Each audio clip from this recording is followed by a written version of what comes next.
I choreographed the Rebirth for emerging choreographers, which is it's a concert that the university has that's mandatory for the senior class.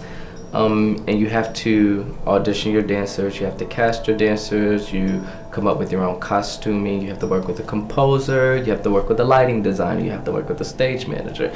So it really prepares you to take on that choreographer role in the real world.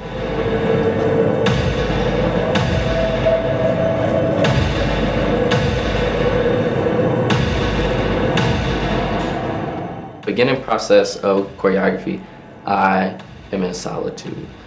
So I have to be by myself, I have to be in a room, I have to have my headphones on, I have to be on my computer, because I try to get everything done at one time. As far as the foundation, I try to, build my foundation at one time, which as far as the costuming, so what I need to communicate with my lighting designer, what I need to tell my composer, I have to have the music first before I choreograph a piece. That's just my process, because that moves me.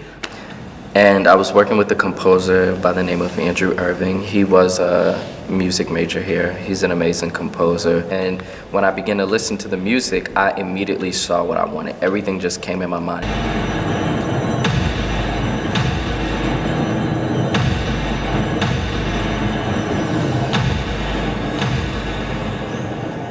While creating this work, I split it up into 3 different sections. So the first section, it starts off with the solos and the duets of Anthony Santos and Bailey Reese.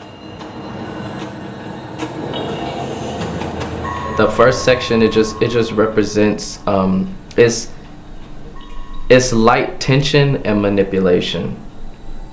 Those 2 things when it comes to connecting. But when you're manipulating somebody, are you really connecting with them? When it transitions into section 2, that's when you see the difficulty of the connections, how over time you begin to disconnect, or you want to disconnect and you can't, but why can't you? The mood of section 3 was very debaucherous. It's rave music, so how do you connect?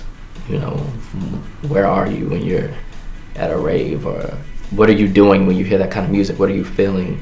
And then you see everybody just split up and go on their own little paths, and then it ends right back where it starts. So it's like we take you on this, we introduce you to this world, we take you on this entire journey, and then we're back where we started. 8 and 1, 2, 3, 4. No, I know for a fact that I scheduled rehearsals Monday through Friday. I really tried to avoid the weekends because of work and homework or sanity. You want to get your feet in his rotate, right here, in the crease of his pelvis. To come up. And normally we would just rehearse for 2 hours, like a 7:15 to 9:15, or a 3:45 to 6:15. But once I finished the piece, I would just want to clean it, or I would just give them different tasks, as far as what the intentions, were supposed to be, or communicate with your partner and make sure everything is set.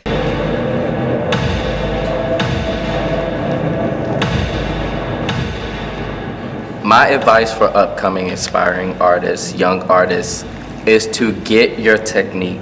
Just try to be as versatile as possible, because the more of a versatile dancer you are, the more work you can get, the more jobs you can have, and the better your work will be when you create work.